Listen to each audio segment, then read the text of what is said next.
Welcome to the Chicago Football Connection podcast. I'm your host, Steve Letizia. Follow me on Twitter at CFC Bears. Joined by my co-host, Luke O'Grady. Follow him on Twitter at Luke O'Grady. We are talking NFL Combine today. Finally to the Combine. It feels like the season ended 6 months ago, but finally Really? the first really big event of the offseason. The NFL Sure. Combine. Obviously, it's going to have huge ramifications for the Bears with 2 top 10 picks. A lot of rumors floating around too about what they're going to do with the quarterback.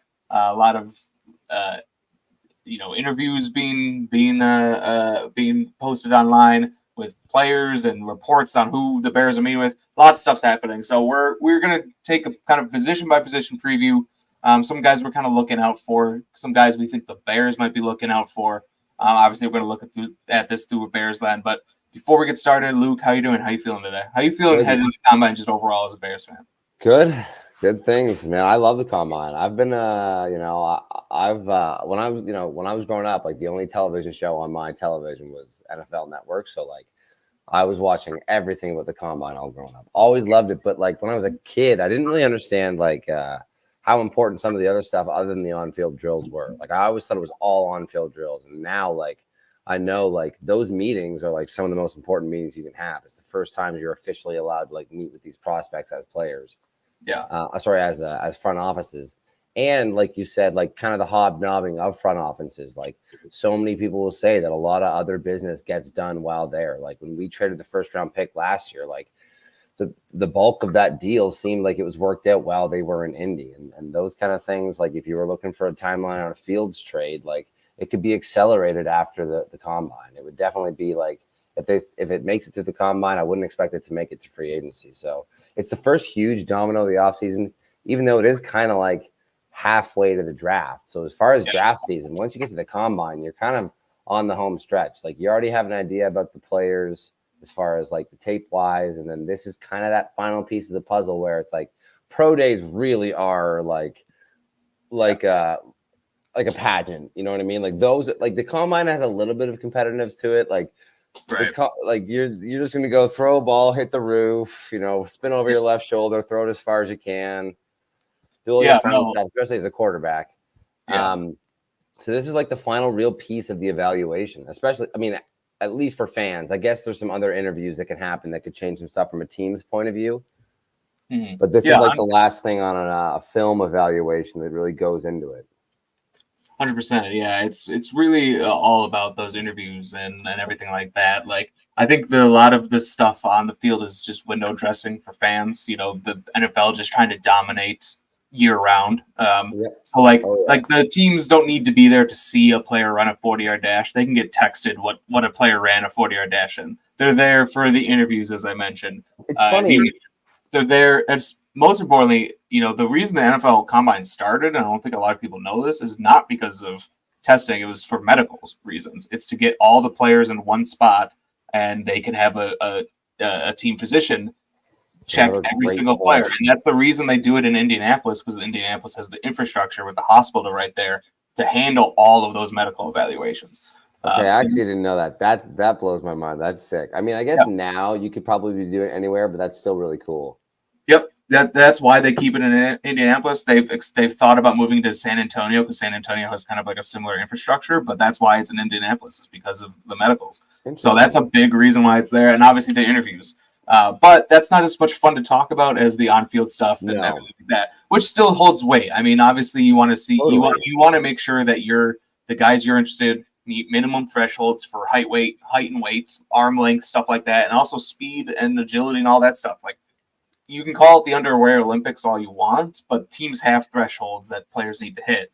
There's like certain like ranges where and like certain like levels of prospect where they'll almost say like, it doesn't really matter what he runs. We know what he's like as a player.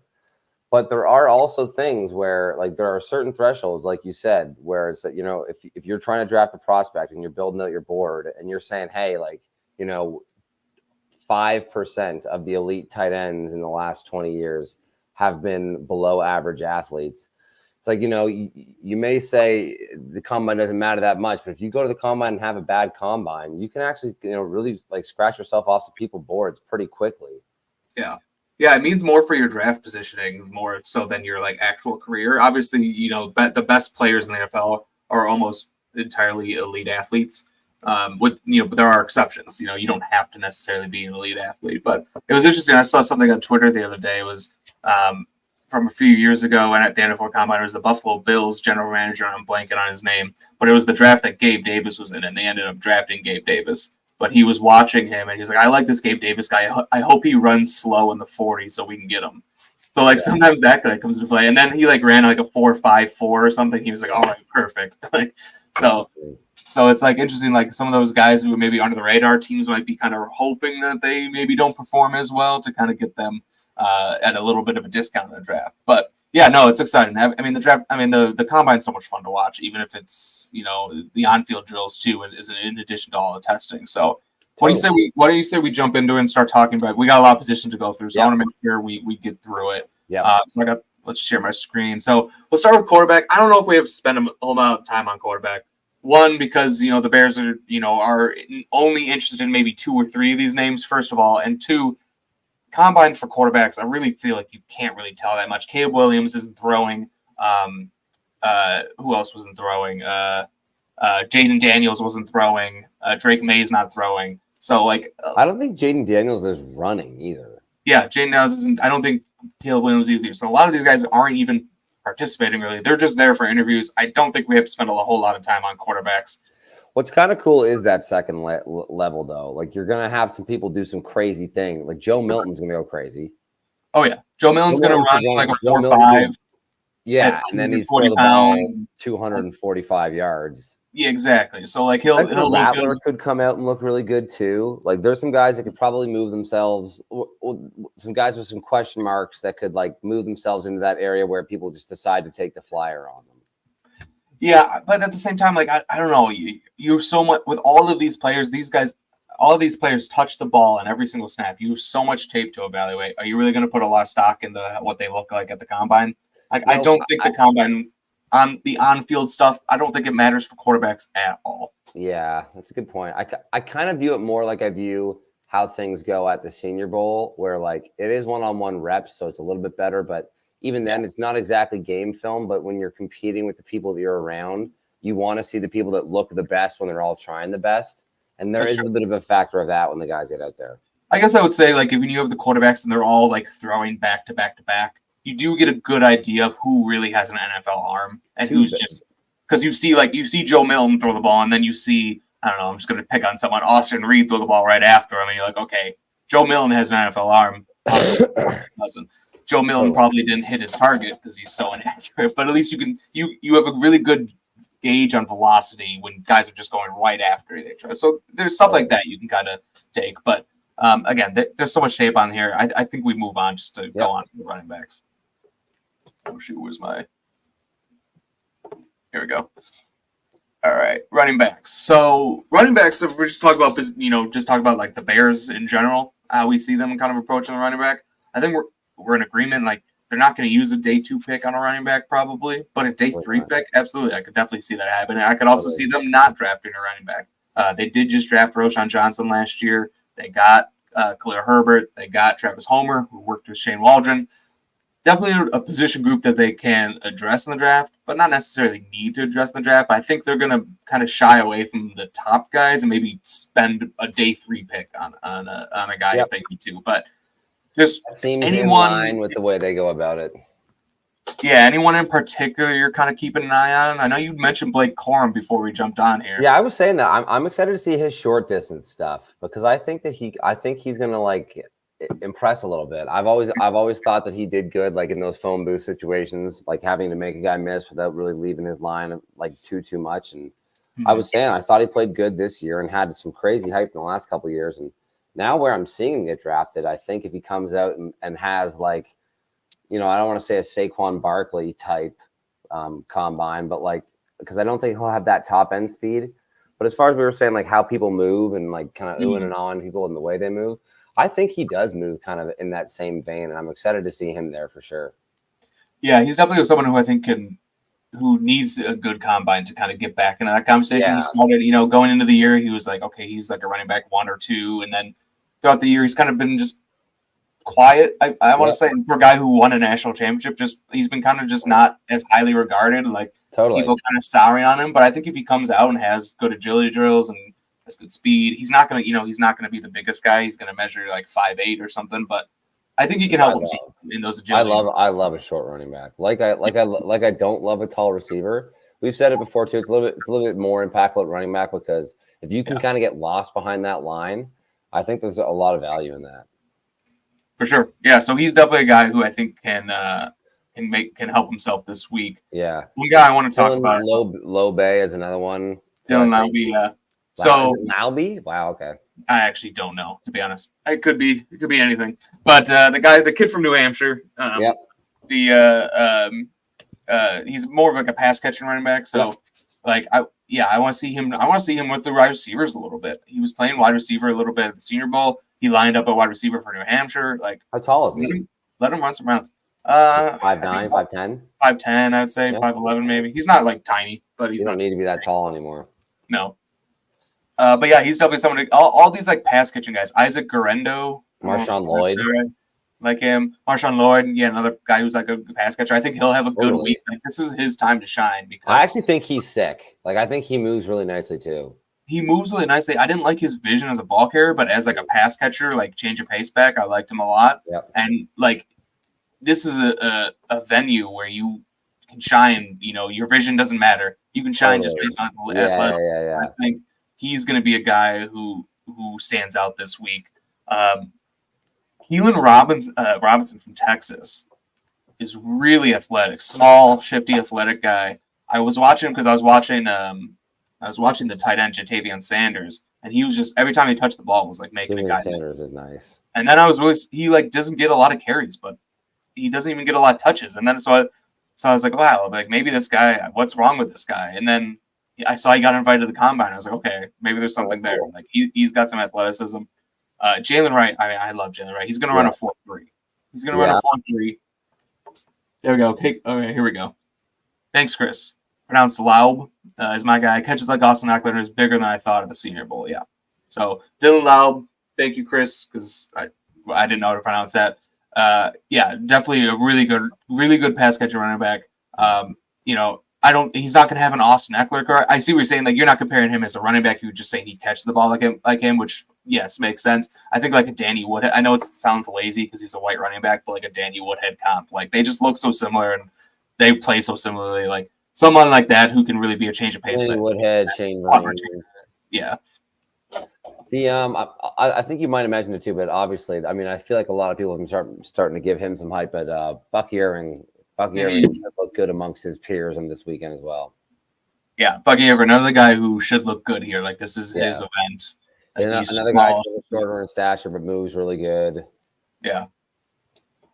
A guy I really like is Ray Davis, and I really want to see how he tests because I don't think he's a bad athlete at all, but I want to see if he's a good enough athlete to kind of move the needle a little bit. Now, also with running backs, I don't think you don't need to be an elite athlete as a running back. It's one of the positions where it's more of like a feel vision kind of thing. Athleticism obviously helps, and you want your guys to be athletic, but you can run a 4.6 as a running back and still be successful. So I'm more interested in like the agility drills more so than the straight line speed. Yep, totally. Braylon Allen is another one. I'm sure like me and you have seen it a million times, so we're pretty used to it, but there's a couple of really classic drills that you always see them put the running backs through with like getting into the lane and then making them choose. And you want to see that, so actually now that I think about it, it probably is pretty stressful. Like if you're out there and they're making you pick on the right side of the bag and you pick wrong, you probably feel like an idiot in front of your peers. Yeah. Especially in these reps in front of these, like the whole NFL minus the Rams. Did you know this? What's that? Rams haven't sent anyone to the combine in 3 years. Really? What are you? That can't be right. I don't believe it. Totally true. They have not sent any representatives to the combine post COVID. And not even to like interview people. No, nothing. That's so ridiculous.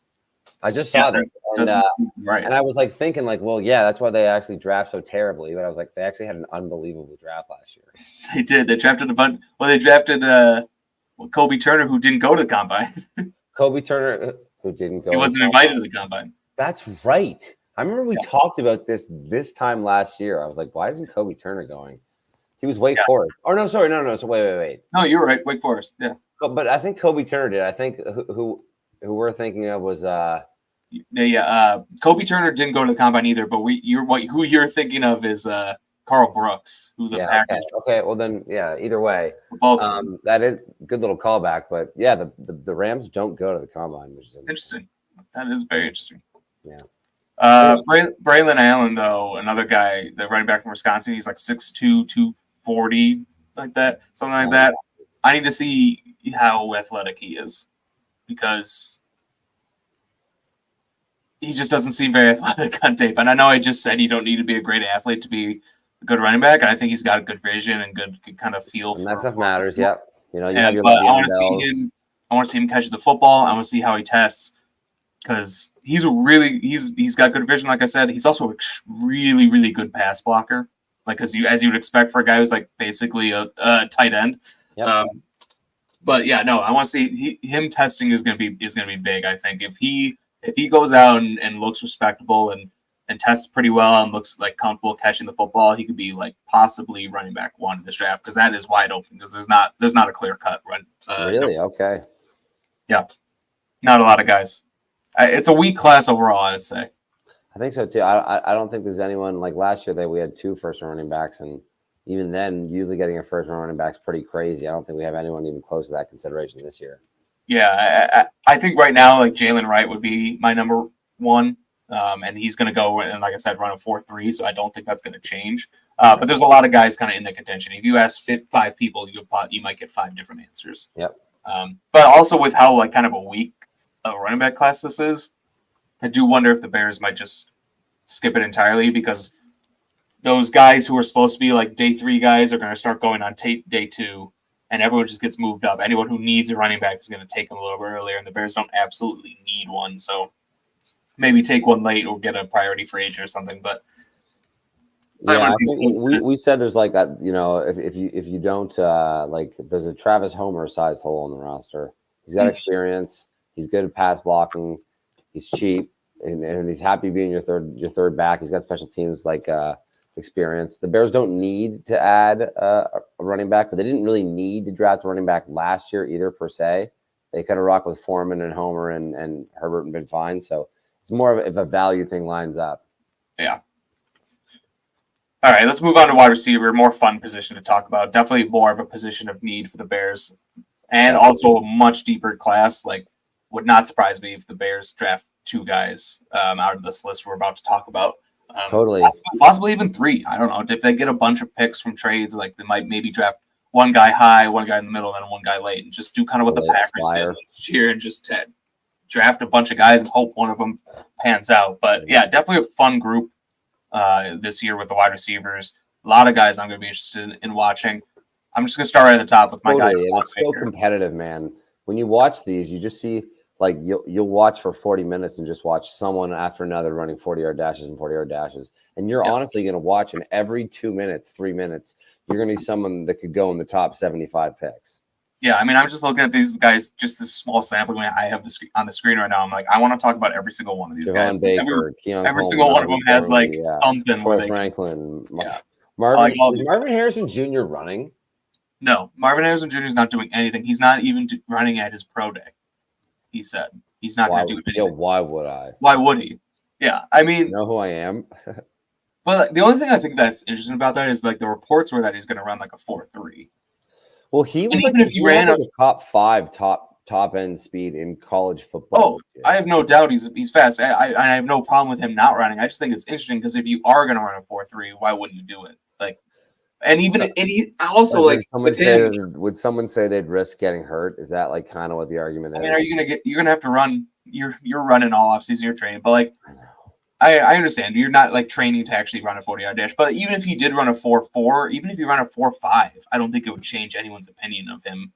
No. And I don't think he would run a 4.5, but I'm just saying, like, even if he had a bad one, like I've always found that when receivers start to get that fast, I kind of start to stress out. I'm like, this is gimmicky speed. This isn't real running speed. Yeah.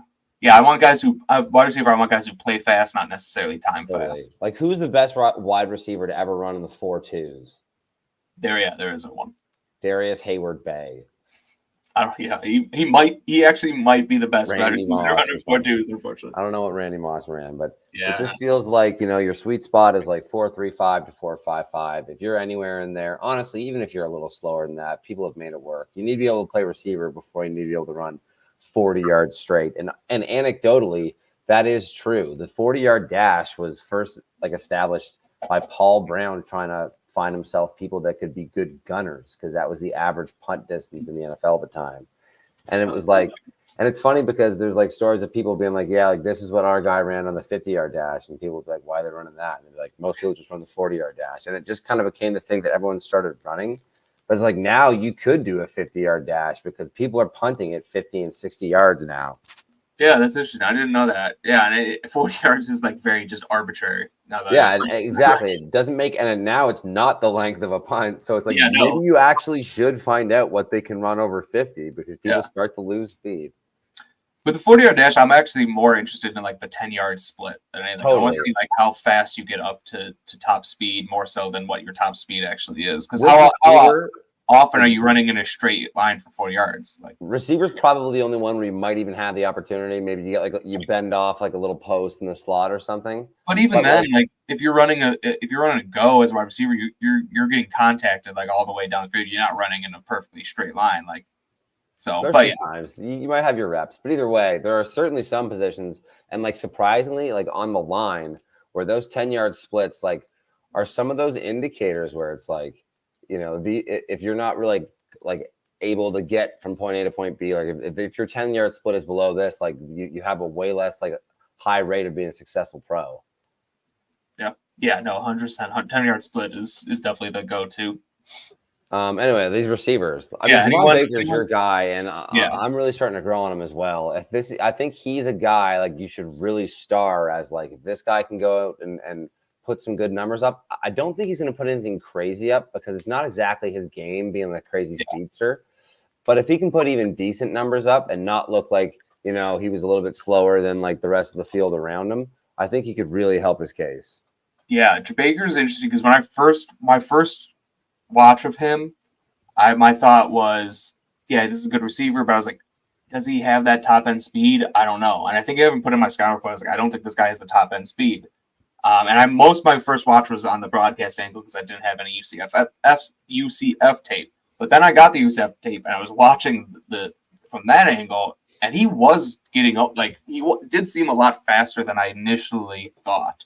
So I want to see what he runs because that'll be very interesting. Because if he can get into the 4.4s, at first I was he's probably a 4.5 guy, 4.55, something like that, which is not terrible for a wide receiver. It kind of limits your upside, but you can still be successful there. But if you can get to a 4.47, 4.45, that would be great time for him, and I'd be even higher on him than I already am because he gets open. He got open a lot of UCF, and this is when that all 22 angle helps because he was getting open a lot and just not getting the ball. He's really good. I'm really excited to watch him.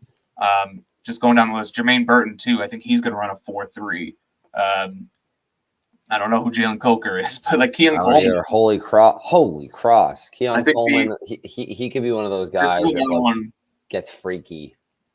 Yeah, he could get freaky, and he needs to, I would say, because he's raw as a wide receiver right now. He needs to be that elite athlete that you can say, okay, we can turn this guy into a good wide receiver. So if he tests as an average athlete, then it's ooh, I don't know about that. But if he tests as an elite athlete, which I think he can, then you're okay, we can mold this guy into a wide receiver. We can teach him how to run a route. You can teach him a thing or two, and he can get there. So right now he's really big one for him. Same thing with Malachi Corley. Well, it's a little bit different, but I think Malachi Corley has to go out and prove that he's an NFL level athlete. And that's kind of what it is. That's what the combine's about. You can definitely have your stars that really shoot their numbers up the board by putting out on a show and surprising people. But for a lot of people, it's okay, if you're coming from a smaller program, or we didn't see a whole lot of reps of you, or you flashed, but we didn't exactly know why you weren't flashing in other places, you need to check the box that you're an NFL athlete. That you're not you look good against small school, but you're a wide receiver running a 4.6. Yeah. And it's funny to say, like, it's not a big difference between a 4.6 and a 4.5, but like it also is kind of a big difference. Like you see a lot of fine receivers of 4.4, a lot of fine receivers of 4.5, but then after that, man, it starts to taper off.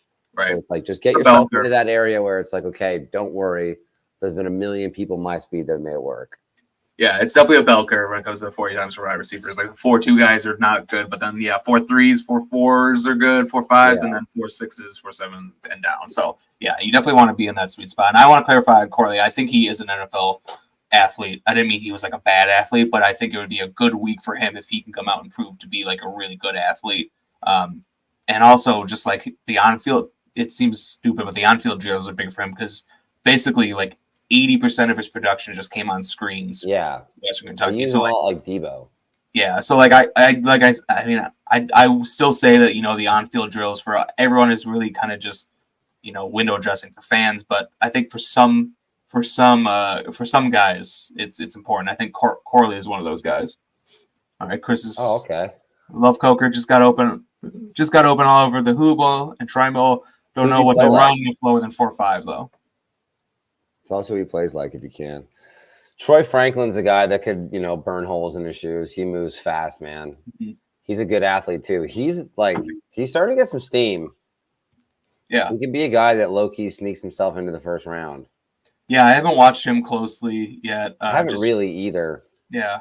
So I don't have a lot to add there. But yeah, I think it'll be a if he runs like a 4.3, which he might based on what I've heard, I'll go back and watch him, but I want to wait to see what he does there. A couple other guys here. I'm just going to group these three guys together because I view them all similarly, but I think they'll have good combines. Anthony Gould, Dietrich Griffin, and Jaquan Jackson. All are kind of smaller, shifty guys, punt returners, like gadget guys. And I think three of those guys could run the 4.3s. I think they could possibly get into the 4.2s. Like that's how fast they are.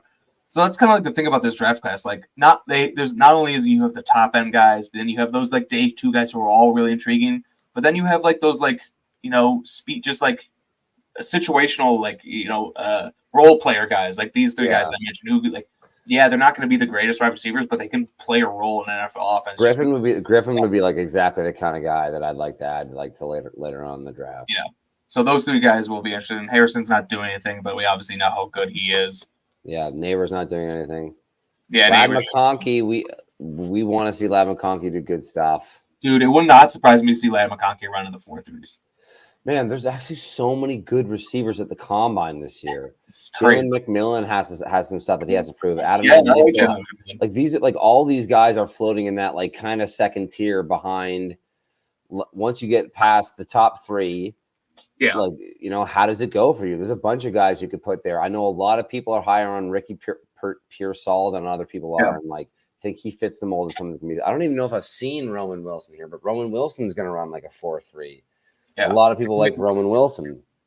Again, you have the top 3 guys for the most part. That's the pretty standard across most people you talk to's boards. But then, who's wide receiver 4? Again, you could talk to 5 different people and get 5 different answers.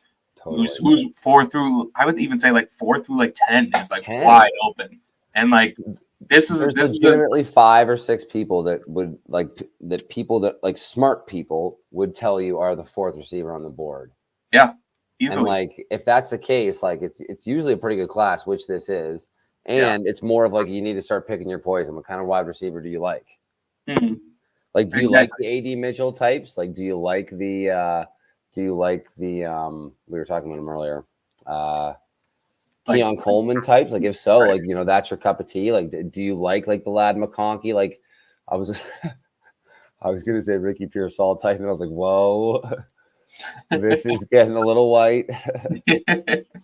Yeah, we don't want to go down that road, but yeah, it'll definitely be interesting to see who separates themselves out of this group. Totally. That's like anytime you have a group, and we'll get to the same conversation when we get to offensive tackles, but anytime you have a deep position group, it's like who's going to come out of this combine and be like, that's the guy who separated themselves, because now everyone's in like buckets, and who's going to be that guy in that second tier who cements himself as a wide receiver 4 or wide receiver 5 or whatever it is.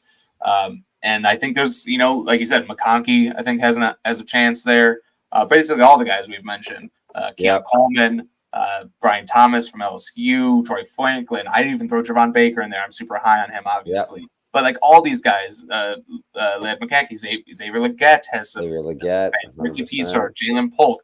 All these guys can kind of get into that top. Brendan that, Rice, that Brian early Thomas, day two Brian kind Thomas Jr. Yeah, Brian Thomas is going to put on a show. Like that's what he is. And another guy, kind of the same, similar. I mean, they're not similar to Keon Coleman, but what I said about Keon Coleman, I think also applies to Brian Thomas, where he needs to test as an elite athlete.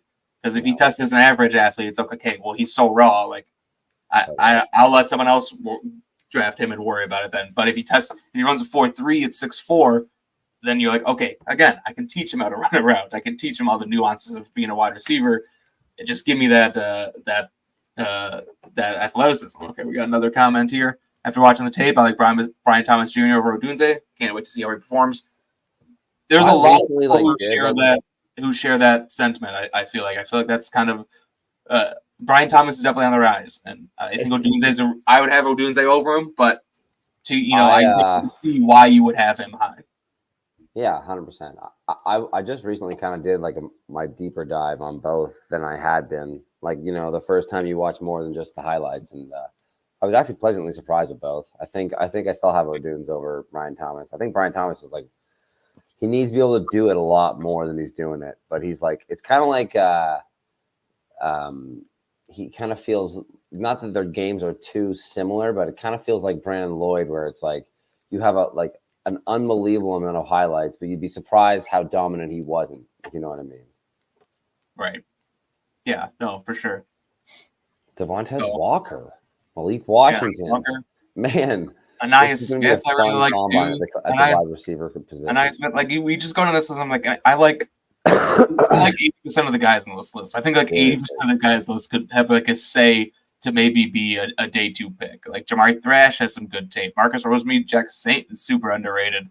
Brendan Rice looks good at times. Jalen Polk, all these guys like totally. Malik Washington has some really good tape too. Another guy who's smaller, shiftier. Like he can have a good combine as well. I've gotten the last couple of years. I've noticed now whenever I find short shifty people, I'm just going Tarek Cohen. I gotta think of something different. Yeah, right. Yeah, no, I get stuck in the same thing. It's like I compare all the same like wide receiver to one wide receiver, same. Oh yeah, if they're a little bit long and slower, but they're good at catching the ball and like going up and getting the rebound. I'm like Alshon Jeffrey. Right. Yeah. Exactly. A.T. Perry, Alshon Jeffrey. Yep. A.T. Perry. Shout out to A.T. Perry. He actually saw the field this year. It looked pretty good. Yeah, some good stuff too. Xavier Worthy at the bottom here, and Roman Wilson, both these guys. Like, I think Xavier Worthy is being super underrated in this draft class, Interesting. and I don't really understand why. Because I guess I do. He's like 6 foot 6'1", like 170 pounds, so he's super slight, but he's so fast. He runs great routes. Like, if you watch, I've been watching a lot of Texas tape recently because I've watched him. I've watched A.D. Mitchell. I've watched Jatavion Sanders. I've watched Jonathan Brooks. So a lot of Texas tape. And I can say that all of these wide receivers are being super underrated because Quinn Ewers is not it.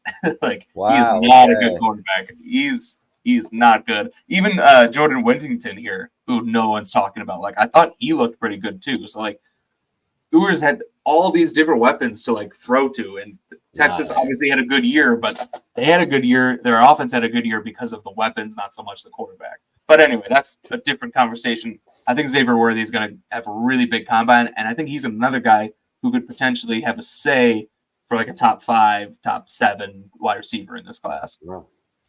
I think he's going to be same thing with Roman Wilson. Roman Wilson went to the Senior Bowl and dominated. So like, and if he runs a 4.3, again, like, I'm not saying he's held back the same way that Xavier Worthy was. He was not necessarily held back by J.J. McCarthy, but he was held back by just the offense in general because they just ran the ball 80% of the time. Yeah. So yeah. No, 100%. Probably could be one of the most fun groups to watch this week. 100%. I mean, it usually is. Wide receivers and like DBs are always like the most fun position groups to watch at the combine. Totally, especially at the combine. It's poetry in motion. I think honestly, for like, and I bet you'd probably agree that watching the cornerbacks move specifically is what I would say. Those ones are the most important as far as actually changing the way that maybe you're viewed as a prospect. Just be able to make sure that you have that coordination to do so. And Yeah. people that go out there and start to move nice, like they can really, really help their prospects. Yeah. Yeah. I mean, with cornerbacks, like we'll get there in a little bit, but with cornerbacks, like I don't even watch a whole lot of cornerbacks before combine because it's such a position that is so reliant on athleticism. Like I don't want to watch a guy and be like, and like spend all the time watching his tape and then he runs a 4.6, 4.7. I'm like, okay, he's not going to be an NFL quarterback. Like, so like, I want to see what they run first. And he came out and ran a 4.7. You're like, all right, you're dead. You're done. You're done. Like, you're not going to be an NFL quarterback. So like, I want to see what they run first. Then post combine, that's when I start getting into more cornerbacks. So, but you know, on the offensive side of the ball, like wide receivers, running backs, tight ends, like you don't have to necessarily be an elite athlete to be a good wide receiver. We see it all the time. So them, I kind of watch before him. Anyone else you want to talk about wide receiver? No, I think we talked about all of it. Yeah. All right, moving on to tight ends. So tight ends is interesting because obviously the Bears have Cole Kmet, so they don't need a tight end. It's not a great class in general, but it is a deep class, I'd say. There's not, I mean, besides Bowers, it's Bowers, and then after that, like, there's just some, like, intriguing guys. Pick your poison kind of thing. Yeah, pick your poison, exactly. Like, if you want, like, a bigger guy, you know, you can go with, like, a Theo Johnson who's big and athletic. If you want a pass catcher, I really like Jatavion Sanders' tape a lot more than I thought I would going into it. And then if you want, like, more of, like, an H-back, you got Ben Sinnott. That's not sick. And then Jaheim Bell from Florida State. Both those guys are kind of a similar vein. I'm excited to see how Cade Stover tests too, because there's some good stuff, but like I think he's got a big hole in his game. If he can't, like for example, if he comes out and benches well and shows that he can move weight a little bit, that would help his like stock in my book, because he wasn't asked to do like an insane amount of blocking in Ohio State, but he also didn't do a great job when he did it. Yeah, it's something that maybe you can coach up, but you got to be able to be strong and commit to it. So that's something I'd like to see from him as well. Just speaking on tight ends and the Bears in general, like, wait, do you see them targeting a tight end? Like, we know Shane Waldron likes to use 2 tight end sets, but he didn't always necessarily throw to his tight end. So, like, is this a position you would potentially target on day 2, or do you wait to day 3, or do you just sign, you know, one of those available free agents? What do you think?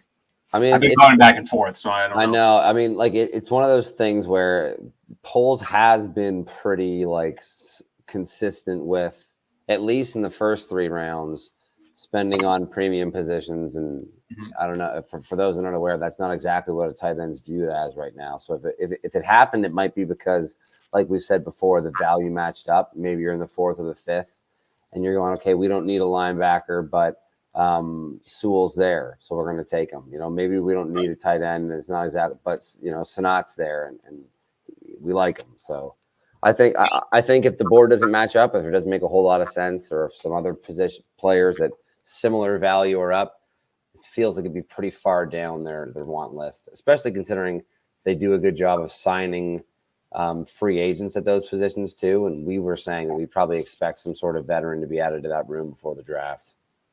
Yeah, and tight end's also just a position where it takes a few years, unless you're drafting, like, you know, I think Brock Bowers could obviously play right away, but besides him, like, it's going to take all these other guys at least a year, probably 2, to really transition to the NFL game. It's just a tough position to do that with. So, you know, if you draft, like, I like Jatavion Sanders a lot. He's got a lot to work on in his game. Like, he can outrun a route. He flashed a little bit running routes, but I would say he's a poor route runner at this point in his career. But he's 20 years old. He's 6'4", 250, and just super athletic and super fast, and like really great body control. He can box out and make contested catches. So like, there's something there that you can work with, and I think he's gonna, just speaking in terms of the combine, I think he's gonna absolutely dominate it. But he's a guy who I think is gonna get overdrafted than where I'd feel comfortable drafting him, because he's gonna take, not only is tight end a position that's difficult to transition just by itself, but he's also raw. So it's like you're doubling down on that. So it might be year 3 before he really makes an impact. And if you're drafting him in the 2nd or 3rd round, you only have him on a 4-year contract. So like it's tough. So but I like him a lot. Theo Johnson, I think, is going to go. He's like 6'6", 260. He's going to have a really good week. Ben Sinnott, I think, could have a good week.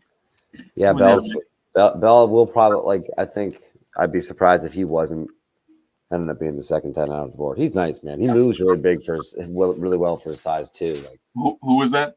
Bell. Oh, Jaheim Bell. Yeah. I mean, yeah, he's more of like an H-back fullback, but like I think I think he'd be a really nice complement to Komet because you don't need a guy who's going to be an inline blocking tight end.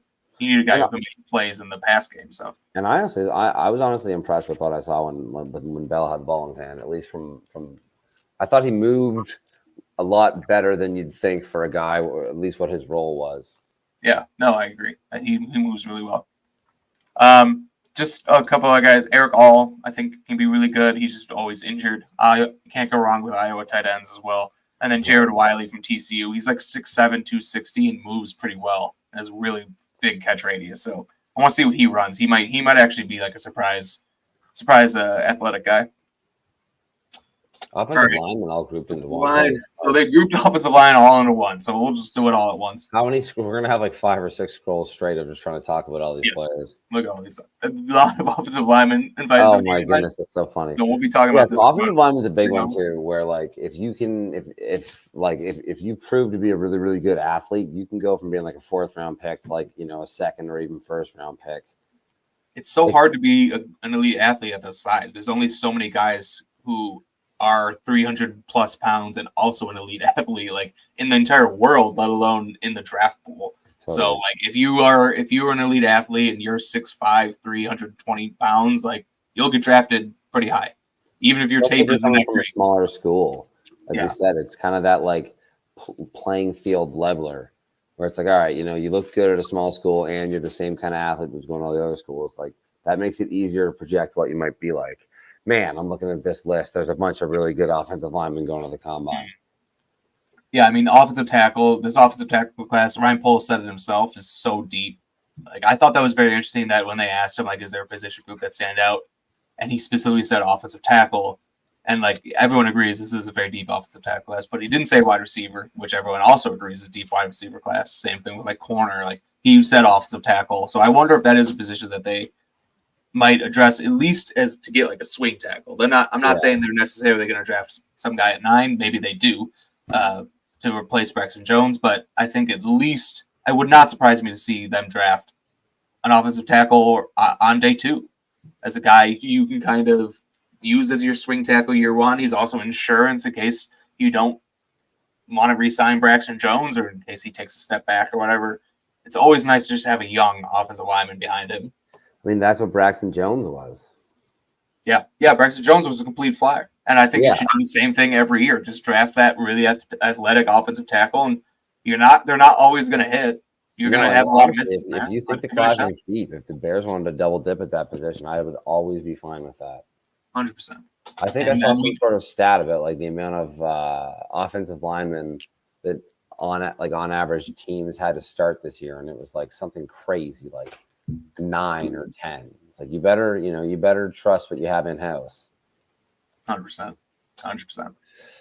So, anyone kind of that you can see on the screen here that kind of stands out to you? Yeah, I mean we could probably go through the biggest names first. The guys that are like maybe on the outside looking into the first round or being in the top 2 or 3 of their position, but like they're starting to get some buzz and some good performance. Obviously, Joe Alt has been touted as one of the better tackle prospects for a long time now. It'll be cool to see how he performs against his peers. Yeah. Graham Barton has been getting a lot of love as of late, as has Cooper Beebe. Those are 2 names to watch. As I know that even today you were talking about Cooper Beebe. I think you said something like you'll delete your account if he's not like an amazing pro in 5 or 6 years. And a lot of people feel that way about him. With Beebe, like I specifically said that I would delete my account if he's not a 8-year NFL starter, because I think he will be. Like, he will be just a starting offensive lineman for a team for 8 years. I'm not going to say he's going to make any Pro Bowls or do anything like that, but like he just has such a high floor. Like everything he does, he's strong. Would you draft him in the first round? No. I wouldn't draft him in the first round. I don't think he's. Thought that you were going to get 8 years of starting from him. That's not worth the first rounder. I guess where the Bears. Maybe I should rethink that. I think. Let's say you have 32, or you're like picking in the 30s. Like now, you think he's a guard, right? Guard. Yeah, he played a little bit of tackle in college, but he's got like 31-inch arms. Right. So that's guard. So that has to do with it too. Then you're getting into the value conversation. But do you think that he's like, is there a better guard in the class? People really like Troy Furtado. I'm not a big fan of him. I like Barton, but I like him as a center. But I could definitely see if people wanted to play him at guard. I think he would be above Beebe for me. Barton was a college tackle too. Yep, college tackle, Yeah. moving inside. But I think we both agree. We love that. We love someone that's Yeah. kind of been forced to be the technician and then gets to move in and be a little bit more like, instead of being maybe undersized, now they're more rightly sized, but they get to have a little bit more support, but they practice and learn some of that really technical stuff. Yeah. The thing about BB is, like, I do really like him, and I think he has a really high floor, but I think his ceiling is that of he could be an average starter. Like Barton, like I like Barton more than him because Barton has way more athleticism. Not that BB is a terrible athlete. I think he's a better athlete than he's potentially given credit for because he's got a weird body type. But Barton could be an elite athlete. I think he's going to test really well at the combine. So I would draft him at the end of the first round, no problem, because I think he's got that upside. BB, I think top 50, top 60. Definitely in the second round, I'd have no problem taking him. Is BB? How do you think BB tests this week? That'll be interesting because I don't know if this is how everyone thought, but when I started watching his tape, I had this preconceived notion that this guy is a unathletic, mauling offensive lineman. And I didn't. I mean, he was good. People moving the run game a little bit, but I don't think he was unathletic at all. Well, I didn't think he was as unathletic as I thought. He did actually really well in space. Like they pulled him a lot, and he was able to reach his landmarks. He got to the second level. He got to the third level sometimes. And he was able to latch on to much smaller defenders like safeties, cornerbacks, without much issue, like pretty consistently. So he was a better athlete than I gave him credit for initially. And I think that's a big reason why I started to like him a lot more, is because I had this preconceived notion that he was just a bad athlete. But yeah, I think he showed me that he was a good athlete. But it's nice to get that confirmation at the combine. And like what he doesn't, I don't care what his 40 is, but I want to see a good 10-yard split to see if he can get out of his stance quickly. I want to see his agility drills. 10-yard split is one that for the offensive tackles is very big, especially for guards and like pulling, like I guess centers as well, interior. Yeah, there's like a stat about how centers like 10-yard splits and like 3-cone drills for centers is like extremely indicative. Like Creed Humphrey has an amazing one. Jason Kelsey had like the best one ever in combine history. Like those are some of those positions where there's a couple. Like you said, landmarks or like thresholds that you really want them to reach if you're going to project them to be great at the next level. Yeah, I think it was like I saw something with like offensive tackles. Like 9 out of the top 10 offensive tackles, like 10-yard splits, have been like successful pros or something like that. And the one guy who wasn't was Kellen Deach, who the Bears signed as like an undrafted free agent like a few years ago. So of course, the one guy who didn't make it. But yeah, no, like none of these guys are good. Brandon Coleman is another guy I liked. I think it's going to be combine. It's going to be big for him. He's kind of similar to BB. I thought going into him, I was like, okay, this guy's not a great athlete. Just kind of looking at their body types. They're real wide frame, like barrel chested. They just don't look like great athletes. But both those guys, Coleman too, I thought he was actually a pretty good athlete. I think he might surprise some people at the combine here. Anyway, obviously you got Olu Fashanu. Like I don't know if like Joel Olufashanu, I haven't seen anything. I don't know if they're even going to test. A lot of those top guys might wait to the pro day, but I think both those guys, are top 10 picks or these top like 15 picks. And I think both those guys are going to do really well at the combine. And I also like just kind of like talking from a Bears perspective, I really want Joel and Olufashanu and Taliese Fuaga to do really well at the combine. Like I want them to be elite athletes because I want them to go in the first 8 picks of the draft, because the Bears don't necessarily need an offensive tackle. Maybe push Neighbors down, maybe push Odunze down. Totally. Get that wide receiver at 9. So I really want to see those guys, test as elite athletes. Not that, athletic test is going to change their projections too much, but we've seen it all the time where guys have great combines and then they get drafted 4 or 5 spots higher in the first round than what you thought. Like a guy will get drafted in the top 5, like, wow, he was supposed to go like 12 to 15, something like that. That happens all the time. So well, like imagine if Fuaga comes out and has an amazing combine. I don't actually necessarily expect that he will, but he's that kind of guy that's like teetering and catching some really weird heat to be like maybe the second best tackle in the class. I've seen him ranked as high as the best tackle in the class. I think he'll have a really good 10-yard split since we're talking about that. Like he gets out of his stance really quickly. I think througha could have if he lights up the combine, man, he's a guy that you could end up seeing him go in the top 20, top 15 picks in the draft. There are some people that are in the know that are really high on him. Yep, 100%. I gotta watch more of him. My first watch, I wasn't super impressed, but I always give guys 2 watches. So I want to see Blake Fisher's a guy that I haven't actually had a chance to watch myself, but I've seen a lot of people that are like Brennan Thorne and some other boys that are like deep in the trenches that really like Blake Fisher. Yeah, Q's a big fan of him, and I am too. So we've kind of talked a little about him. Like I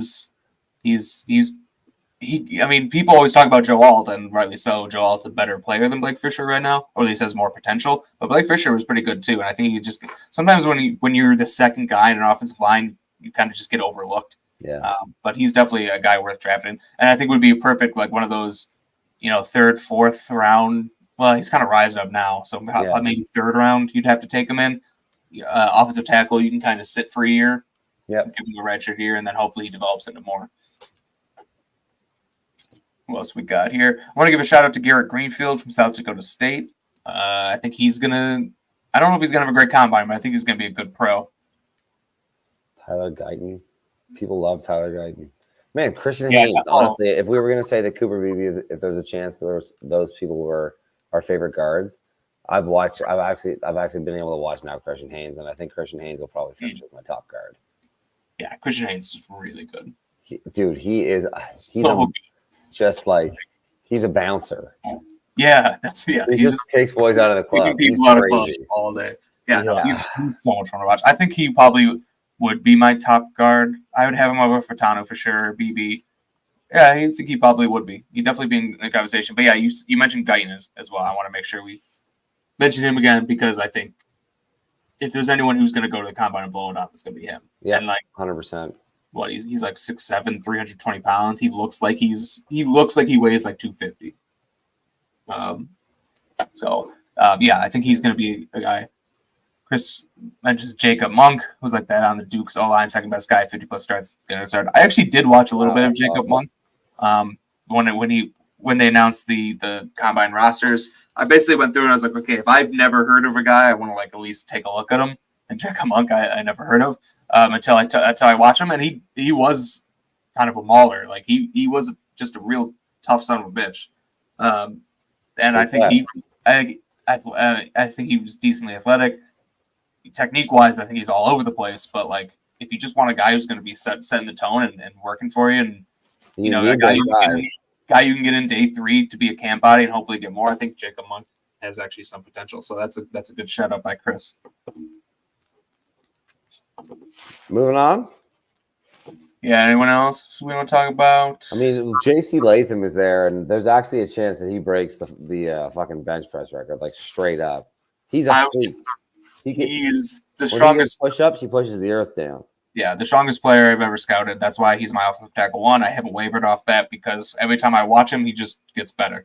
I think I struggle with him because I don't understand why people have him so low. Like I've seen people with him at like 5th or 5th or 6th offensive tackle. And I'm just what am I missing? What am I missing? Like I don't understand. Like I really hope he comes to the combine and he doesn't have to be the greatest athlete at the combine here.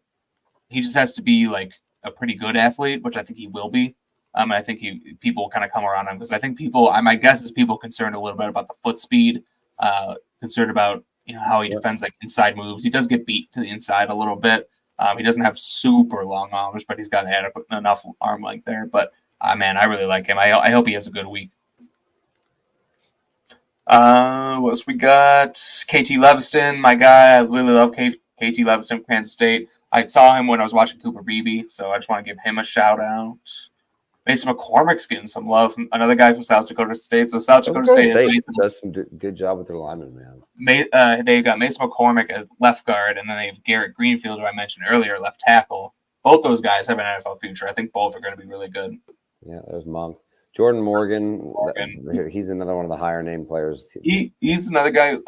So a lot of people he is under 33 inch arm. So a lot of people have him as guard. And And if I were putting him at guard, like rank him as a guard, he would probably be my guard 1 with Haynes at 2. Did the Bears ever have an offensive lineman already named Jordan Morgan? Am I crazy? They did. They did? Okay.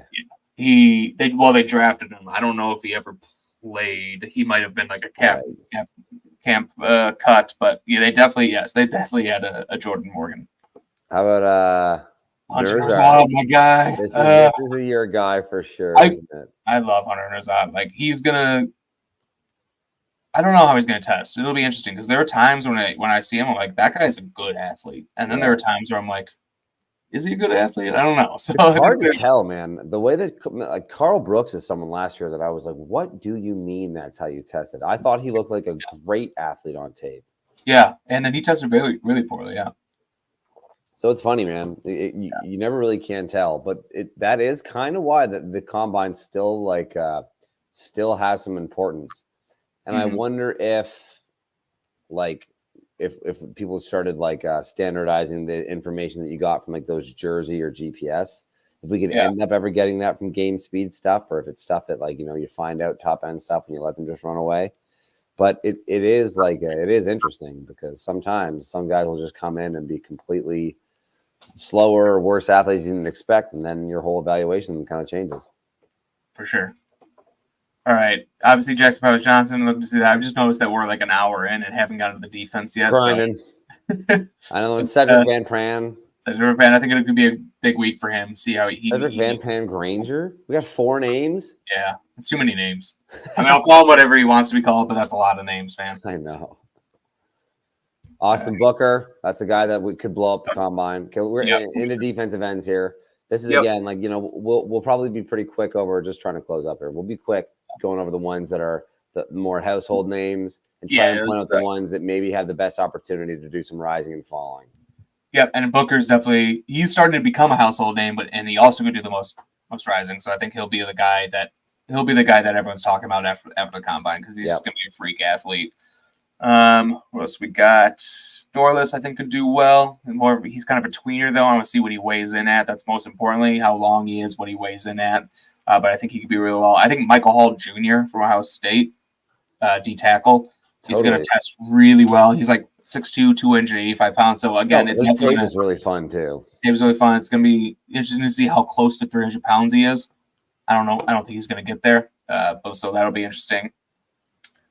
Who else we got? Just going through Chris Jenkins. He's on Bruce Feldman's freak list. I want to see how he tests because his tape is really good. Yeah. And his dad played in the NFL. Yeah. His dad was a D tackle for the Panthers for a long time, yeah. Marshawn Nealon, I really need to see him because there isn't a lot of tape out there, at least that I have access to on him. But man, everyone says such good things, and the only tape I have is from 2022, and he's not as good. He really took a big step this year, so I want to see how he tests because that'll be interesting. Latu. Yeah, that's the biggest one. Latu. He's a big one. That's a big one for a lot of reasons. His tape is so fundamentally. If there was no combine, he'd be a top 10 pick. But I think there is some expectation that he isn't going to be the greatest athlete. And pass rusher is a position where you actually can sometimes substitute being a high level athlete for being a technician and just being maybe just strong as opposed to being strong and fast and agile. But if he can go and test well or even close to average, it's going to do a lot for his case. And if he goes out and tests bad, you can. He's one. This is really important for him. Yeah, 100%. It's the difference. Is he an edge 2 or is he an edge 1 on a team? And if you're not an elite athlete, you're not going to be an edge 1 on a team. So he has good enough tape where he's not. It's not a death blow if he's not a great athlete, but it definitely lowers his ceiling. And if you're an edge 2, and not that go-to guy on the D line, you're not going to be a top 10 pick. The highest end pass rusher of a non-elite athletic stature is probably Zadarius Smith. And Zadarius Smith is an awesome pro, but it's Zadarius Smith, was played in the league for 10 years probably and had 2 good years. Yeah. when he really put it all together and had all that experience and stuff. I shouldn't, I'm not trying to talk down to Darius Smith, but No, sure. It's hard. It's definitely one of those positions that to be elite, you definitely got to be an elite athlete as well. Yeah, and the medical rechecks will be big on him as well, but we won't really see that information, but that'll be a big part. The Robinson brothers. Yep. Both these guys are going to blow up the combine, I think, for different reasons. Chop is, 6'3", 240, and is just going to be an athletic freak. Yeah, he Darius Robinson is 6'5", 290, and is also going to be an athletic freak. But they do things, they win very differently. Robinson obviously wins with bend, athleticism. Chop Robinson, Darius wins with more length, power. But both those guys, I really like. Flying. I think both have a chance to really solidify themselves as first round picks. I couldn't agree more with that comment from Chris there. I actually think that this could be like Darius Robinson. This is probably his coming out party, because I think people that are like draft nicks already know he's really starting to turn heads, and he showed up to the Senior Bowl, which not everybody pays attention to, and he looked great. He's going to be a freak here at the combine, and then once he's on people's radar, they're going to go and watch the tape and see how fun he is. And I think he's really going to start shooting up draft. I think it's similar to some like players in the past that we have seen kind of do this, but like his tape is so good and the competition that he plays against was so good that you're kind of going to be forced into that situation where like he checks every box of being like a first rounder that there's just no way he almost makes it out of it. Yeah, definitely agree with that. Chris has a comment. I thought Darius Robinson was going to be a 5 technique, but after a Senior Bowl, I think he's a base 4.3 end and a first rounder. It will be interesting to see how he tests. I 100% agree. I actually thought the exact same thing when I first watched him. I was like, this guy's most likely a 5 technique. He'd probably do other things, but he's probably a 5 technique. After Senior Bowl, I was like, not only I also wouldn't just pigeonhole him as a 4.3 base end either. I'd be like, this guy can play anywhere on the defensive line. He could be a 3 technique. He could be a 5 technique. He could be a 4.3 end. He could be a wide 9, line up as a wide 9. I think he can do it all. Basically, besides like a 0 technique nose tackle, I think he could do it all. So, really, really fun player there.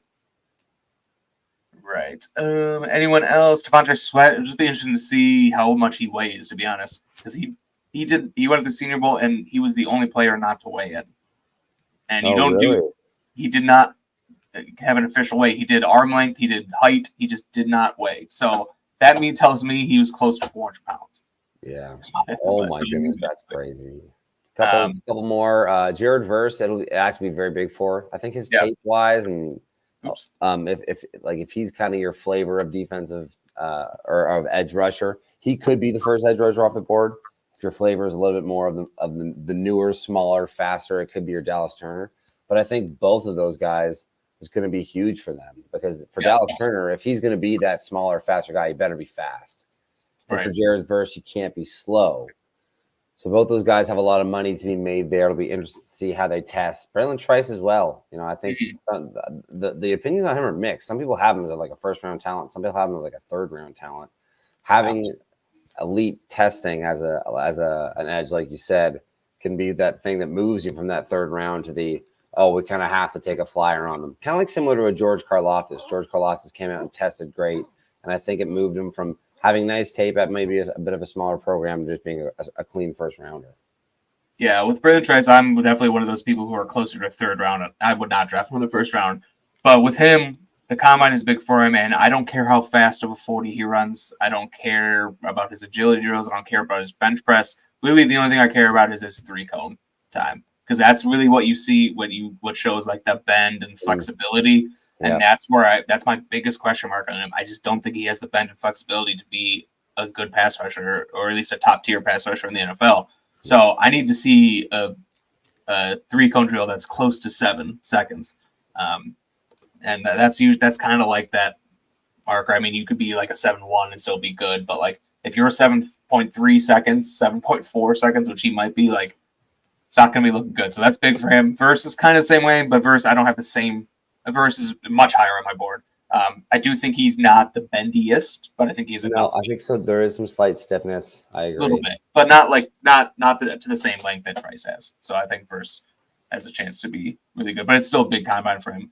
Linebacker, I think we could probably go pretty quickly through this. The Bears. Some of these people here are listed as linebacker because some of them are like, Chris Braswell, linebacker. Yeah. Oh, that's a good point. Yeah, he's an edge. That's interesting. Yeah, this is Dallas Turner listed as a linebacker as well. Yeah, I was gonna say, I was like, did we miss Dallas Turner? You know, he's just the linebackers. I wouldn't be surprised if he gets some linebacker reps. You know, they'll want to see how he looks dropping into coverage. So interesting. Yeah, I mean, like I think we probably could talk about linebacker. Bears are pretty locked in at linebacker at the moment, and also it's one of those positions where it's not the biggest deal. You can test okay and still be a great inside linebacker. Yeah. And not to mention the position coming up next is probably the position at the combine that is the most important to be to test well. With linebackers, just real quick, like before we move on, the position, the athletic testing, not that big of a deal. It's an instincts position. You want your linebackers to have good instincts. I think Tommy Eichenberg from Ohio State has great instincts. Yep. Cedric Gray as well is a good guy. Tyrese Knight is another guy I like, but we can move on to more of the defensive backs. All right, so they've lumped in corners and safeties. But yeah, it's a position I've said it already. It's a position that I have not watched a ton of these guys. I've watched some of them. But again, I want to see how they test before I really dive really deep into the tape because I just don't have the time to watch every single guy. So I have to make some cuts some places. It's probably like my favorite position to watch. So this is probably the position I've seen the most of. All right. Yeah. Anyone you're kind of looking out for? Man, Javon Bullard is a guy I keep coming back to because I think it makes sense in the draft and because I'm so interested in the way that he plays and moves. I think he's got really, really good instincts and his playing style is really interesting, but I don't know if it's good. I just think it might be different. He moves in such a slasher way. I don't know how good he is laterally, and I think he can get himself I think he'll run really fast, and I think he can get himself going downhill when he gets the right lane. He's right, but I don't think he has. Sometimes I think if he's his ability to move left and right to cover the ground. I'll be interested to see how some of his agility stuff is because his instincts are there, and I think he's a playmaker. And if he moves well, I actually think I would love to see the Bears at him because this is one of the positions the Bears need to take a couple of shots at this offseason is the safety position. Yep. Yeah, I saw very similar things when I was watching him. My biggest concern with him is I love his physical play style and his instincts and everything but he's really physical in the run game, which obviously I like. I want my players to be physical, but he's also a safety who's sub 200 pounds. Mm-hmm. So if you're a physical safety, and which is great, are you going to be able to hold up at the NFL level taking that many hits when you're sub 200 pounds? But there's still a lot to like to his game, and I do think he'll run a fast 40, which will be good for him and stuff like that. So he's definitely a guy to watch. Anyone else that you? I mean, Terrion Arnold was at the top of the list there. He's probably my cornerback one right now. And there's a couple cornerbacks close in tape, and it's the fact that Terrion Arnold is just something you love about a good cornerback is he's just a little pest, man. He's a brat. He's so annoying, and he loves being annoying about it, and it's fun to watch him play. And I think if he goes out and tests really well, he really could cement himself as the top corner because this is a group, I think, where the consensus number one, there is no such thing. There's 4 or 5 corners I've seen that people are all right, this is my number one corner. And I think this is a group where you could have someone cement themselves with an amazing Quinion Mitchell. I was just going to say that's kind of, I think Mitchell and Terrion Arnold, to me, again, knowing I have watched a lot of Mitchell. I've only seen really Arnold just from watching other Alabama guys and just being holy shit, that was great coverage. Yeah. So I think those two guys for me, if I had to rank them gun to my head, they would be 1, 2 in some order. Man, Cooper DeJean is his game sense is sick. He is a ball hawk and he moves really, really well. He's gonna go and be a freak athlete at the combine, and to some extent, it's the you have the corners that are pressing in your face and long and aggressive, and that's not exactly my style of corner. And I've always kind of thought that you can get yourself in trouble there more than your instinctual fall smooth hips kind of corner. And that's what Cooper DeJean is, and I think he could totally be a ball hawk at the next level.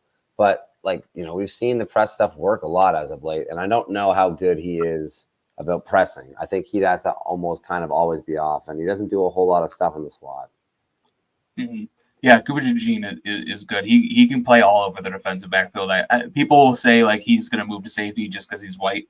It's just unfortunate, but and I'm not saying that, but I think he could play safety and be really good at it. But he can also play corner and be really good at it. So he's just very. He can move into He can play outside corner. He can move into the slot. He can play either both safety spots. Like he just and he's gonna run. He will not run anything higher than a 4.4, like 5 maybe. He'll run just as fast as any of the cornerbacks you need to run. He'll be fine. Yep. Chris says I have similar concerns they expressed about small safeties with Dadrian Taylor Demerson. Dude just makes plays, but he's like 5'10", 105. Yeah, he does make plays, but yeah, same thing. Physical, like he's just running around with his hair on fire and hitting guys, which is great. But yeah, is he going to be able to stay healthy? Yep. Jaden Hicks is getting a lot of love at safety.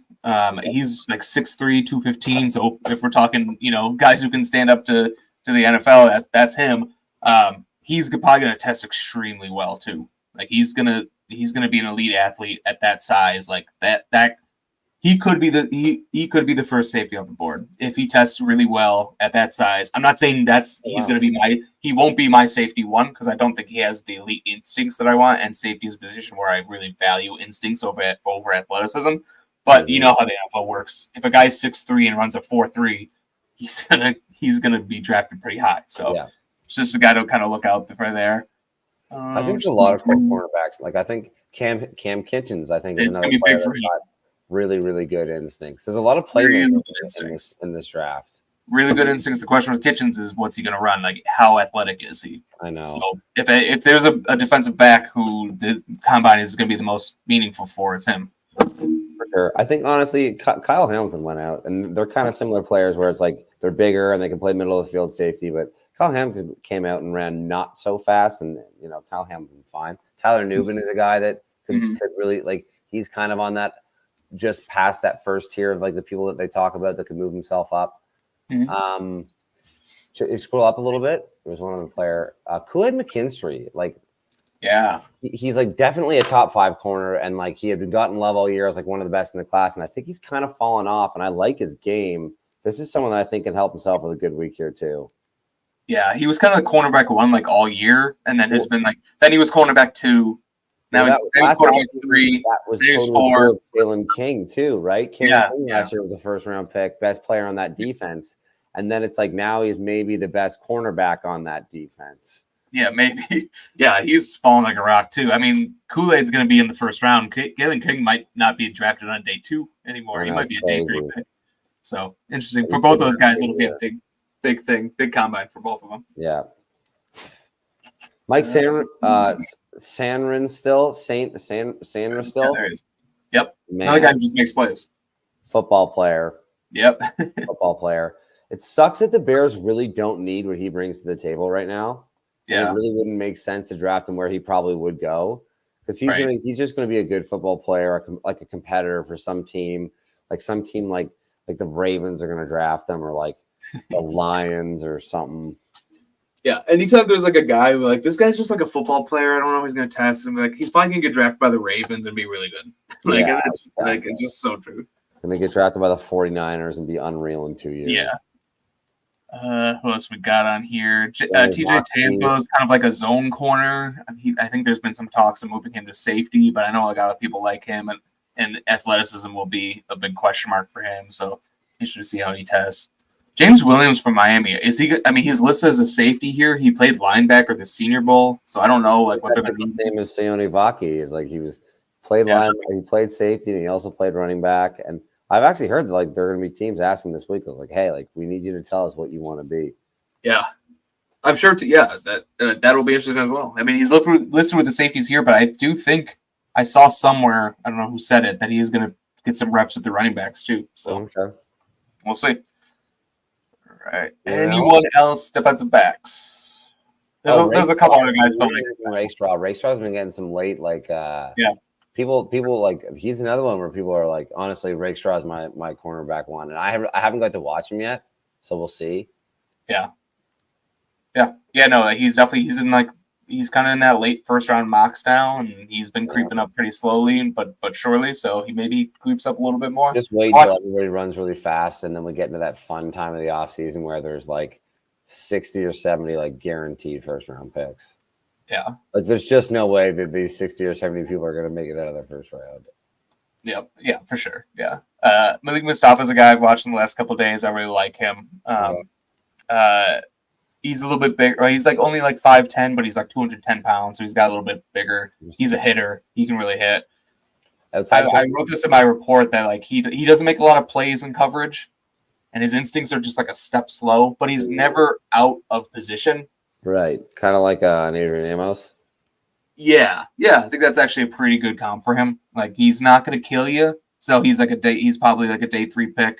Yeah, probably early on day 3, but he's also really good run defender and defensive run well. So he plays like box safety. Box safety, yeah. But I liked him. So and I think he'll actually run pretty quickly. It's not a lack of athleticism for why he's not making plays. So I think he'll have. It's like diagnosing. Just a tick late, which it sucks because if he was just a tick faster, I think he'd be really good safety. That's the nature of the beast. That's the game. Anyone else? I'm good. Honestly, I have watched Bernardo Green, and there's some stuff there.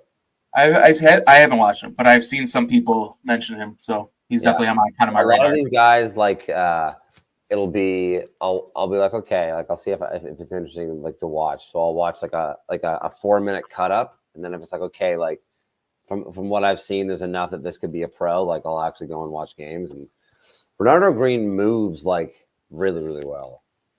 Yeah. Like he could be a guy that comes at, and honestly, he is kind of starting to get some rumbles about being, he's separating himself from his peers a little bit, maybe.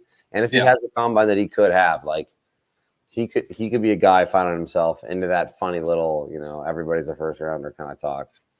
But he is kind of getting talk like that now, and his tape is good. Yep. One other guy, because I've watched more safeties than I have corners, but Caleb Bullock from USC. I mean, if you liked Eddie Jackson, like Caleb Bullock's your guy, like that would probably be my comp. I don't think he's going to be, 2018 Eddie Jackson, but he's kind of a similar player.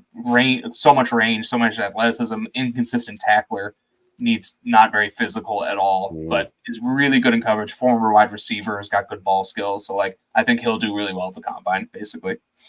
Nice. I love players like that. I love a ball hawking safety. Oh yeah, that's exactly what he is. He has like 10 picks in college. Anyone else? Is that the? I think I'm good. I'm good. Are you good? We don't want to do special teamers. We got. I'm just kidding. I couldn't. Although we do need a long slap. We do need a long snapper and a punter. So we'll see. All right, I think that's a good place to stop. Yeah, it'll be good, man. This is a fun week. We should get some clarity on I would say, more than anything else, the Justin Fields situation. We probably should have a good idea of how that'll look coming out of the combine week, because I don't know if it's out of the question that deal gets done before the boys leave town. Yeah, I think they kind of talked about they want to get it done sooner than later. Like, I would say probably by early next week at the latest we hear something. So yeah, we'll stay tuned. We'll keep it. When is free agency? March 10th or something like that. I don't know. Man, that's only like 2 weeks away. Quote me on that. That could happen. Yeah, that could happen sooner than later, though. Yeah. All right. I think that's enough for today. We went a little long, as we always do. But thanks everyone for listening. Thanks everyone for commenting, especially Chris. You're killing it. I actually really liked your stuff. So DM me. We can talk prospects anytime. Thanks everyone for listening. Thanks for liking, sharing, doing all that stuff. We really appreciate the support, and we'll talk to everyone next week with a post-combine review, probably talking about the winners and losers. So we'll be back next week, and until then, bear down, everyone.